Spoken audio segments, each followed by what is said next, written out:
भांडणं काय होते मग त्यांना दुखी काय भुकी काय त्यांना मारून घे.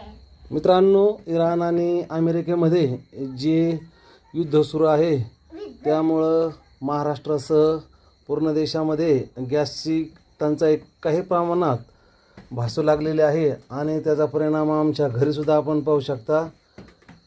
परंपरागत असलेली चूल आणि चुलीवर आज या ठिकाणी आमच्या घरी भाकरी केल्या जात आहेत.